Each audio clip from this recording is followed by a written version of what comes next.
દરેક વિદ્યાર્થી મિત્રોનું કવિતા યુનિક એકેડમીમાં ફરીવાર હાર્દિક સ્વાગત છે.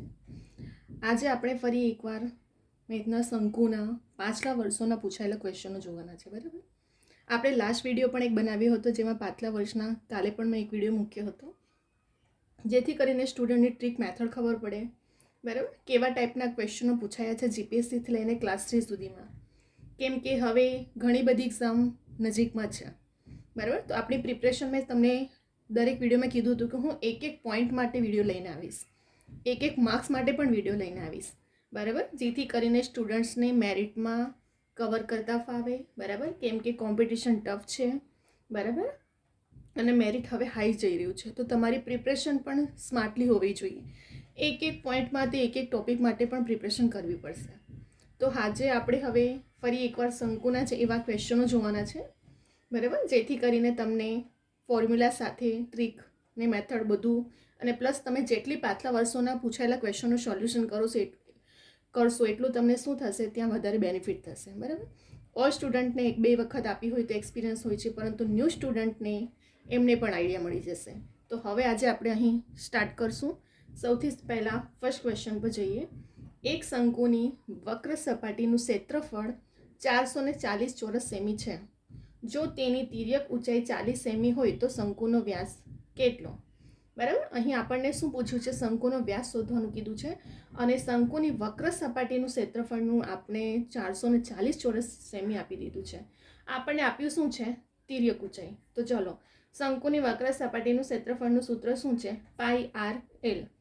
પાઈ આર બરાબર ડાયરેક્ટલી આપી દીધું 440. હવે અહીં પાઈની કિંમત મેં તમને કીધું છે કે જો અહીં તમને 3.14 આપ્યું હોય તો 3.14 લેવામાં આવે છે, અને જો 3.14 ના આપ્યું હોય તો પાઈની કિંમત હંમેશા 22 સપ્તમાંશ લેવામાં આવે છે. હવે આર, બરાબર, આર એટલે ત્રિજ્યા આપણે શોધવાની છે. એલ એટલે તિર્યક ઊંચાઈ. તિર્યક ઊંચાઈ કેટલી આપી આપણને? અહીં 40 આપી છે. તો પાઈની કિંમત મળી ગઈ. આર એટલે ત્રિજ્યાના બમણા શું થાય? વ્યાસ થાય. તો આપણે આર શોધી કાઢશું તો વ્યાસ પણ મળી જશે. તો હવે આપણે કિંમત મૂકીએ 22 સપ્તમાંશ, આરની કિંમત ત્રિજ્યા, એલ એટલે ત્રાસી ઊંચાઈ કેટલી? 40, ટોટલ 440. હવે આર ત્રિજ્યા બરાબર, ચલો સાઈડ ચેન્જ કરીએ. અંશમાં છે, આ છેદમાં છે તો અંશમાં જતું રહેશે. સાઈડ ચેન્જ કે બરાબરના ચિહ્ન પછી યાદ રાખજો, છેદમાં હોય તે અંશમાં જતું રહે અને અંશનું છેદમાં આવતું રહે. તો આ બંને શું છે? 22 ને 40 અંશમાં છે તો અહીં છેદમાં આવી જશે. હવે આપણે કટ કરીએ. બરાબર, તો 22 દુ 44, 20 સત્તા અને 40 વડે ભાગશો તો 7 દૂત્યાંશ આવશે. 7 દૂત્યાંશ ભાગ્યા 2 કરો એટલે 3.5 તમારો શું આવ્યું? ત્રિજ્યા મળી. હજી વ્યાસ આપણે શોધવાનું બાકી છે. તો મેં તમને લાસ્ટ વિડીયોમાં પણ કીધું હતું કે આર એટલે ત્રિજ્યાના બમણા શું થાય? વ્યાસ થાય. તો ત્રિજ્યા કેટલી મળી? 3.5 મળી આપણને. ગુણ્યા 2 કરી દો એટલે 3.5 ગુણ્યા 2 કરો એટલે 7 તમારું શું મળ્યું આપણને? વ્યાસ. બરાબર, ફરી એકવાર ધ્યાન આપજો. અહીં આપણને રકમ વાંચીને આપણે દાખલાને કે પછી ક્વેશ્ચનને જોવાનું હોય છે. અહીં આપણને શંકુની વક્ર સપાટીનું ક્ષેત્રફળ તો આપી દીધું છે, પરંતુ આપણે શોધવા શું કીધું? શંકુનો વ્યાસ શોધો, એટલે કે આરના બમણા વ્યાસ થાય. અહીં શંકુની વક્ર સપાટીનું ટોટલ ક્ષેત્રફળ આપી દીધું 440. તો બધી કિંમત તો મળી ગઈ, તો પછી આપણે એના પરથી શું શોધી શકીએ છીએ? આર એટલે ત્રિજ્યાની કિંમત શોધી શકાય. પાઈ એટલે 22 સપ્તમાંશ, આર એટલે આપણે જે શોધવાનું છે આર ત્રિજ્યા, વ્યાસ શોધવાનું છે એટલે ત્રિજ્યાના બમણા. એલ એટલે તિર્યક ઊંચાઈ, અને ટોટલ 440. તો આર બરાબર 440, છેદમાં છે અંશમાં જતું રહ્યું, 22 છેદમાં 40. ચલો કટ કરતાં શું આવશે? 3.5. હવે વ્યાસ શું થાય? ત્રિજ્યાનું બમણું થાય, તો 3.5 ગુણ્યા 2 કરો એટલે 7 સેમી શંકુનો વ્યાસ આવી ગયો. ફર્સ્ટ ક્વેશ્ચન અહીં આપણું સોલ્યુશન મેળવી લીધું. અને ખાસ કરીને શંકુ, ઘનફળ, લંબઘનના, ચોરસના, લંબચોરસના, આ બધા તમારા સિલેબસના એવા ટોપિક છે જે ફોર્મ્યુલા પર જ ડિપેન્ડ છે. ફોર્મ્યુલા બહુ જ ઇમ્પોર્ટન્ટ છે. મેં સ્પેશિયલ 2 વિડીયો ચેનલ પર જોજો, ફોર્મ્યુલા કે જે લેટેસ્ટની ગવર્મેન્ટની દરેક એક્ઝામમાં ફોર્મ્યુલા પણ પૂછાય છે અને ફોર્મ્યુલા પરથી ક્વેશ્ચનો પૂછાય છે. તો મેં એને સ્પેશિયલ 2 વિડીયો પણ બનાવ્યા છે ફોર્મ્યુલાના, એ પણ જોજો. હવે આપણે જઈશું સેકન્ડ ક્વેશ્ચન, કેમ કે આવા ક્વેશ્ચન તમને વિધાઉટ ફોર્મ્યુલા તમને સોલ્યુશન નહીં મેળવી શકશો. ફોર્મ્યુલા આવડતું હશે તો જ તમે આનું સોલ્યુશન કરી શકો છો. 60 મીટર ત્રિજ્યા અને 24 મીટર ઊંચાઈ ધરાવતા શંકુની વક્ર સપાટીનું ક્ષેત્રફળ. સૌથી પહેલાં તો આપણે ધ્યાન રાખવાનું કે શંકુની વક્ર સપાટીનું ક્ષેત્રફળનું સૂત્ર શું છે? પાઈ આર એલ. આપણી પાસે પાઈ છે, પાઈની કિંમત યસ, આર એટલે ત્રિજ્યા, ત્રિજ્યાની કિંમત છે યસ, એલ એટલે ત્રાસી ઊંચાઈ. પર તો અહીં આપણે ત્રાસી ઊંચાઈ નથી આપી. આ ઊંચાઈ છે, જો એક્ઝામમાં ધ્યાન રાખજો કે તિર્યક ઊંચાઈ આપી છે કે ઊંચાઈ આપી છે. અહીં આપણને ઊંચાઈ આપી છે ને એલનો મિનિંગ શું થાય? તિર્યક ઊંચાઈ થાય. અહીં આપણને શું આપ્યું છે ક્વેશ્ચનમાં? ઊંચાઈ આપી છે, તો આપણે તિર્યક ઊંચાઈ શોધશું. હવે તિર્યક ઊંચાઈ શોધવા માટે એટલે કે એલનો વર્ગ બરાબર ત્રિજ્યાનો વર્ગ અને ઊંચાઈનો વર્ગ એટલે એચનો વર્ગ અને આરનો વર્ગ, એનું વર્ગમૂળ કાઢવું પડશે. ચલો, એચ વર્ગ એટલે ઊંચાઈ 24નો વર્ગ, આર એટલે ત્રિજ્યા 7નો વર્ગ, 24નો વર્ગ 576 ને 7 સત્યા 49. બંનેનો સરવાળો કરો, 576 વત્તા 49 એટલે 625 થાય. હવે 625 એ કોનું વર્ગમૂળ થાય? 25 ગુણ્યા 25 કરો એટલે 625 થાય. તો એલની કિંમત એટલે કે તિર્યક ઊંચાઈ કેટલી મળી ગઈ આપણને? અહીં 25 મળી ગઈ. હવે આ સૂત્રમાં ફક્ત કિંમત મૂકો. શંકુની વક્ર સપાટીનું ક્ષેત્રફળનું પાઈ આર એલ. પાઈની કિંમત 22/7, આર એટલે ત્રિજ્યા 7 અને એલ એટલે તિર્યક ઊંચાઈ 25. બરાબર, કટ કરતાં આપણને શું મળશે? 7 7 ઉડી ગયા, 22 25 550 ચોરસ સેમી. ફરી એકવાર જ્યારે ક્વેશ્ચનને જોઈએ છીએ ત્યારે સૌથી પહેલાં તમારે અહીં શું જોવાનું છે કે શંકુની વક્ર સપાટીનું ક્ષેત્રફળનું સૂત્ર શું છે? પાઈ આર એલ થાય. પરંતુ ધ્યાન શું આપવાનું છે કે અહીં આપણને આર આપી છે અને ત્રાસી ઊંચાઈ નથી આપી, ઊંચાઈ આપી છે. તો સૌથી પહેલાં તો આપણે એલની કિંમત એટલે કે તિર્યક ઊંચાઈ શોધવી પડશે. તો એચનો વર્ગ વત્તા આરનો વર્ગને વર્ગમૂળ કાઢતા આપણને શું મળશે? તિર્યક ઊંચાઈ મળશે. હવે આપણે એને ફોર્મ્યુલામાં કિંમત મૂકી દીધી. હવે આપણે જઈશું ત્રીજા ક્વેશ્ચન પર. એક શંકુના પાયાની ત્રિજ્યા 7 સેમી અને ત્રાસી ઊંચાઈ 25 સેમી છે, તો તેનું ઘનફળ કેટલું થાય? ચલો, અહીં આપણને ત્રિજ્યા આપી દીધી છે અને ત્રાસી ઊંચાઈ આપી છે, પરંતુ શોધવા શું કીધું છે? શંકુનું ઘનફળ. શંકુનું ઘનફળનું સૂત્ર શું છે? 1/3 પાઈ આર વર્ગ એચ. આર આપ્યું છે યસ, એચ આપણને આપી છે નથી આપી. અહીં ત્રાસી ઊંચાઈ આપી છે. યાદ રાખજો, કન્ફ્યુઝન નહીં થવું જોઈએ એક્ઝામના ટાઈમે. ત્રાસી ઊંચાઈ આપી છે કે પછી ઊંચાઈ આપી છે, બધું ક્લિયર હોવું જોઈએ. બરાબર, તો અહીં સૌથી પહેલાં તો આપણે શું કરશું? ત્રાસી ઊંચાઈ આપી છે તો ઊંચાઈ શોધવા માટે આપણે સેમ આવી રીતે ત્રિજ્યા આપી દીધી છે અને ત્રાસી ઊંચાઈ આપી દીધી. તો એલનો વર્ગ બરાબર એચનો વર્ગ પ્લસ આરનો વર્ગ. એચનો વર્ગ ને એલનો વર્ગ, ત્રાસી ઊંચાઈ આર, તો શું કરશું? સાઈડ ચેન્જ કરી દઈશું. તો એલ વર્ગ માઇનસ આર વર્ગ કરો. સૂત્ર સેમ આવું જ યુઝ કરવાનો છે. તો 25નો વર્ગ અને 7નો વર્ગ, પાછું 25નો વર્ગ 625 થાય, 7 સત્યા 49. તો 625માંથી તમે 49ને માઇનસ કરશો તો શું આવ્યું? આપણું 24 વર્ગમૂળ કરતા આન્સર આવ્યો. હવે આપણને શું મળી? એચ. હવે આપણને ઊંચાઈ મળી. બરાબર, તો આપણે ઘનફળમાં સૂત્ર મૂકશું 1/3 પાઈ આર વર્ગ એચ. 1/3 પાઈની કિંમત કેટલી? 22/7, આરની 7, આર એટલે ત્રિજ્યા, બરાબર, 7 ને 7 ને ઊંચાઈ એટલે 25. હવે કટ કરો, 7 7 ઉડી ગયા. બરાબર, તો 22 ને 7 ને તમે ગુણાકાર કરતા 3 વડે ભાગશો તો આન્સર કેટલો આવશે? 1232 તમારો આન્સર છે. બરાબર, ફરી એકવાર ધ્યાન આપજો.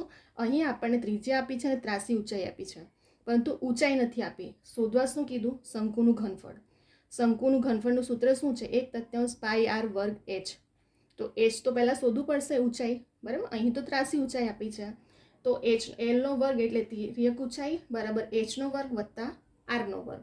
તો વર્ગમૂળ કાઢી દેવાનું, કોનું? ત્રિજ્યાનું અને ત્રાસી ઊંચાઈનું. બરાબર, તો વર્ગમૂળ કરતાં આપણને ઊંચાઈ કેટલી મળી? 24 મળી. હવે આપણે એને ખાલી કિંમત મૂકવાની છે. કિંમત શેમાં મૂકવાની છે? સૂત્રમાં મૂકવાનું છે. બરાબર, ત્રીજો ક્વેશ્ચન પણ આપણે જોઈ લીધો. તો અહીં આપણે 3 ક્વેશ્ચન શીખવાનું છે. મેન તો તમારું ફોર્મ્યુલા છે. સૌથી પહેલાં જે શોધવાનું કીધું હોય એ, અને એના પરથી તમારે જે કિંમત મેળવી છે કે બાકી હોય એ કિંમત શોધવાની હોય છે. બરાબર, તો હવે આપણે ફરી એકવાર અહીં રિવિઝન કરી લઈએ. હવે આપણે ફરી એકવાર અહીં રિવિઝન કરશું ફટાફટ, કેમ કે આપણે મોસ્ટલી દરેક વિડીયોમાં રિવિઝન તો કરતા જોઈએ છે કે જેથી કરીને સ્ટુડન્ટને ક્યાં સ્કીપ થઈ ગયું હોય કે પછી કન્ફ્યુઝન હોય તો ક્લિયર થઈ જાય. બરાબર, ફર્સ્ટ ક્વેશ્ચન જોઈએ. એક શંકુની વક્ર સપાટીનું ક્ષેત્રફળ આપી દીધું 440, તેની તિર્યક ઊંચાઈ 40 સેમી હોય તો શંકુનો વ્યાસ કેટલો? સૌથી પહેલાં તો તમને ખબર હોવું જોઈએ કે શંકુની વક્ર સપાટીનું ક્ષેત્રફળનું સૂત્ર શું છે? પાઈ આર એલ. તો પાઈ આર એલ બરાબર 440 થાય. હવે પાઈની કિંમત કેટલી? 22/7, આર એટલે ત્રિજ્યા અને એલ એટલે તિર્યક ઊંચાઈ. બરાબર, અને બરાબર 440. તો આર બરાબર સાઈડ ચેન્જ કરો, 440 7 અને છેદમાં 22 × 40 આવી ગયું. હવે કટ કરો તો 7/2, બરાબર. 7/2 કરશો તો 3.5 આવ્યો. પરંતુ આ શું મળી? આર એટલે ત્રિજ્યા મળી. આપણે શોધવાનું શું છે? વ્યાસ. તો ત્રિજ્યાના બમણા એટલે કે ડબલ કરવાનું, એનો શું મળશે આપણને? વ્યાસ. 3.5 ને 2 વડે કરશો તો 7 આન્સર આપણો અહીં આવી ગયો. હવે આપણે જઈશું બીજા ક્વેશ્ચન પર. 7 મીટર ત્રિજ્યા અને 24 મીટર ઊંચાઈ ધરાવતા શંકુની વક્ર સપાટીનું ક્ષેત્રફળ. શંકુની વક્ર સપાટીનું ક્ષેત્રફળનું સૂત્ર શું છે? πr/l, બરાબર. તો πr/l આપણી પાસે પાઈની કિંમત છે, આર એટલે ત્રિજ્યા પણ આપી છે, પરંતુ એલ આપણી પાસે શોધવું પડશે. તો એલનો વર્ગ બરાબર h એટલે ઊંચાઈનો વર્ગ અને આર એટલે ત્રિજ્યાનો વર્ગ. 24નો વર્ગ ને 7નો વર્ગ કરો. 24નો વર્ગ 576, 7 7 49, તો 576 + 49 કરશો તો 625 આવ્યું. એકોનો વર્ગ છે, 25નો છે. હવે શંકુની વક્ર સપાટીનું ક્ષેત્રફળનું સૂત્ર શું છે? πr/l. તો 22/7 આરની કિંમત કેટલી છે? 7 ત્રિજ્યા. એલ આપણને કેટલી મળી? તિર્યક ઊંચાઈ 25. 7 7 ઉડી ગયા તો 22 25નો ગુણાકાર એટલે 550 ચોરસ સેમી આવ્યો. હવે આપણે જઈશું ત્રીજા ક્વેશ્ચન પર. એક શંકુના પાયાની ત્રિજ્યા 7 સેમી અને ત્રાસી ઊંચાઈ 25 સેમી, તો ઘનફળ કેટલું થાય? હવે અહીં જોવાનું શું છે કે શંકુનું ઘનફળનું સૂત્ર સૌથી પહેલાં તો તમને ખબર હોવું જોઈએ કે 1/3 πr વર્ગ h. આપણી પાસે પાઈની કિંમત છે, ત્રિજ્યાની કિંમત છે, પરંતુ ઊંચાઈ નથી. અહીં ત્રાસી ઊંચાઈ આપી છે. તો સૌથી પહેલાં તો આપણે શું શોધવું પડશે? ઊંચાઈ શોધવું પડશે. તો ઊંચાઈ શોધવા માટે એલનો વર્ગ બરાબર hનો વર્ગ પ્લસ આરનો વર્ગ, જે અહીં આપ્યું હોય એનો વર્ગ ઇન શોર્ટમાં કરી દેવાનું, બરાબર. અને પછી વર્ગમૂળ કાઢી લેવાનો. તો 7નો વર્ગ 7 7 49, 25નો 25 × 25 625 છે. તો 625માંથી તમે 49 માઇનસ કરો એટલે તમારા જે જવાબ આવે તેનો વર્ગમૂળ 24 બની ગયો આપણો, બરાબર. વર્ગ કાઢતા હવે ઘનફળમાં કિંમત મૂકો. 1/3 πr વર્ગ h. તો 1/3 પાઈની કિંમત 22/7, આર એટલે ત્રિજ્યા 7 × 7 ને h એટલે ઊંચાઈ આપણે કેટલી શોધી હતી? આપણી h એટલે ઊંચાઈ થાય, બરાબર. તો અહીં આપણું h કેટલું છે? બરાબર. આ h અહીં 25 નહીં, અહીં 24 આવશે, બરાબર. માર્કર પણ થોડું ડાઉન થઈ ગયું છે, બરાબર. તો અહીં આપણને h એટલે ઊંચાઈ કેટલી મળી? 24. હવે આપણે કટ કરતા આન્સર કેટલો હશે? 1232. આપણું ઘન સેમી આન્સર અહીં આવી ગયો. આપણે 3 ક્વેશ્ચન પણ સોલ્યુશન જોઈ લીધું, રિવિઝન પણ કરી લીધું. હવે અહીં આપણું 3 ક્વેશ્ચન સોલ્યુશન થઈ ગયું છે. તમે વિડીયોને ડાઉનલોડ કરીને જાતે પણ પ્રેક્ટિસ કરતા થાઓ, જાતે પણ કરો, જેથી કરીને તમારી વધારે પ્રેક્ટિસ થશે, બરાબર. રિવિઝન માટે કેટલાક સ્ટુડન્ટ્સ નોટબુક બનાવતા જ હોય છે. તો તમે વિડીયોને 2 થી 3 વખત જુઓ, જાતે પણ ગણો, રિવિઝન પણ થઈ જશે તમારું, બરાબર. તો તમને આ વિડીયો ગમે હોય તો લાઇક કરવાનું ભૂલતા નહીં. લાઇક કરો, શેર કરો, કમેન્ટ કરો, બરાબર. તમારા જેટલા પણ ફ્રેન્ડ સર્કલ છે, તમારા ફ્રેન્ડ મિત્રોને, કેમ કે દરેક સ્ટુડન્ટ કોચિંગ એફર્ટ નથી કરી શકતા, તો દરેક સ્ટુડન્ટ સુધી આ વિડીયો પહોંચે, બરાબર. તો વિડીયોને ખાસ કરીને લાઇક કમેન્ટ કરવાનું ભૂલતા નહીં. શેર કરજો તમારા સર્કલમાં પણ, અને સબસ્ક્રાઈબ કરવાનું ભૂલતા નહીં, બરાબર. સબસ્ક્રાઈબ કરીને નોટિફિકેશન માટે બેલ આઇકોનને ઓન રાખજો, જેથી કરીને ડેલી રેકોર્ડેડ લેક્ચર મૂકવામાં આવે છે અને તમારી લેટેસ્ટ એક્ઝામની ઇન્ફોર્મેશનો પણ અપડેટ કરવામાં આવે છે, બરાબર. તો ડેલી અપડેટ તમને મળતી રહે એટલા માટે સબસ્ક્રાઈબ કરવાનું ખાસ ભૂલતા નહીં. આ ચેનલ પર તમને ફક્ત એવું નથી કે daily recorded lecture, daily information job related પણ અપડેટ કરવામાં આવે છે, અને આવનારી જેટલી પણ લેટેસ્ટ એક્ઝામ છે એમના દરેકના રેકોર્ડેડ લેક્ચર અપડેટ કરવામાં આવે છે, બરાબર. અને દરેક વિડીયો ફક્ત એક એક્ઝામ માટે નથી, આવનારી દરેક એક્ઝામ માટે તમને યુઝફુલ રહેશે. Gujarati grammar, English grammar, quantity aptitude, reasoning, math, બરાબર. તો શોર્ટ ટ્રિક, શોર્ટ મેથડ અને પાછલા વર્ષોના પૂછાયેલા ક્વેશ્ચનો, બરાબર. તમને એકદમ ઇઝી ટ્રીક અને આખું પોઈન્ટ ટુ પોઈન્ટ આખું હાઇલાઇટ કર્યું છે. ક્યાં સ્ટુડન્ટને મિસ્ટેક થાય છે, ક્યાં પેપર સેટર કન્ફ્યુઝ કરે છે. આપણે એક નાની ભૂલથી એક્ઝામ ક્રેક કરતા રહી જઈએ છીએ કેટલાક સ્ટુડન્ટ્સ, બરાબર. તો આવી ભૂલો ના થાય એટલા માટે મેં એક પોઈન્ટ પણ હાઇલાઇટ કર્યું છે, બરાબર. અને સ્પેશિયલ ગુજરાતી ગ્રામરના ઘણા બધા ટોપિક પર પણ વિડીયો બનાવે છે, જે ઓથેન્ટિક બુકના નિયમો પ્રમાણે છે, બરાબર. ત્યારે તમને ક્યારેય ગોખું મોડે પણ ના કરવું પડશે. તો આ ચેનલ પર તમને જેટલા પણ રેકોર્ડેડ લેક્ચર છે એ તમને એક્ઝામ ક્રેક કરવા માટે બહુ જ ઇમ્પોર્ટન્ટ આઈએમપી છે, બરાબર. અને એવા આપણે ઘણા વિડીયો લઈને આવશું કે જે સિલેબસના એકોર્ડિંગ અને દરેક એક્ઝામ માટે યુઝફુલ રહેશે, બરાબર. તો હવે અહીં આપણે વિડીયોને સ્ટોપ કરી રહ્યા છે, બરાબર. નેક્સ્ટ વિડીયોમાં આપણે એવા ઘણા બધા ટોપિકો સાથે લઈને આવશું જેથી કરીને સ્ટુડન્ટને આવનારી એક્ઝામમાં એક એક્ઝામમાં નહીં દરેક એક્ઝામમાં યુઝફુલ રહેશે. અને કવિતા યુનિક એકેડમી ઇન્સ્ટાગ્રામની આઈડી છે. કોઈ પણ ક્વેરી કે ક્વેશ્ચન હોય તો તમે મને એના પર પૂછી શકો છો. કેટલાક સ્ટુડન્ટ પૂછતા પણ હોય છે અને એમને આન્સર સોલ્યુશન પણ મળતું હોય છે, બરાબર. અને ચેનલને સબસ્ક્રાઈબ કરીને નોટિફિકેશન માટે બેલ આઇકોનને ઓન રાખજો. ડેલી રેકોર્ડેડ લેક્ચર અને આવનારી એક્ઝામની લેટેસ્ટ ઇન્ફોર્મેશન અપડેટ પણ મળતી રહેશે. તો હવે આપણે નેક્સ્ટ વિડીયોમાં બીજા બધા ટોપિકો સાથે આવશું. અહીં આપણે 3 ક્વેશ્ચન પણ જોઈ લીધું છે, બરાબર. ક્યાં કેવી રીતે સાઇડ ચેન પ્લસ માઇનસ આ બધું ધ્યાન રાખવાનું એક્ઝામના ટાઈમે, બરાબર. એક નાની ભૂલથી તમારો આખો આન્સર બદલાઈ જાય છે. પ્લસ ત્રિજ્યા અને વ્યાસમાં ખાસ ધ્યાન રાખજો કે ત્રિજ્યા આપી છે કે વ્યાસ આપ્યું છે. બીજું ત્રાસી ઊંચાઈ આપી છે કે તિર્યક ઊંચાઈ આપી છે, બધું ખ્યાલ હોવો જોઈએ તમને, બરાબર. એક નાની ભૂલથી આખો આન્સર બદલાઈ જશે તમારો, બરાબર. નહીં તમે શું કરશો, ત્રાસી ઊંચાઈ એટલે ડાયરેક્ટલી એકની જગ્યાએ જ કિંમત મૂકીને આવતા રહેશો. પરંતુ અહીં ધ્યાન રાખવાનું છે કે ત્રાસી ઊંચાઈ આપી છે, ઊંચાઈ શોધવું પડશે. એવી રીતે મિસ્ટેકો થતી હોય છે.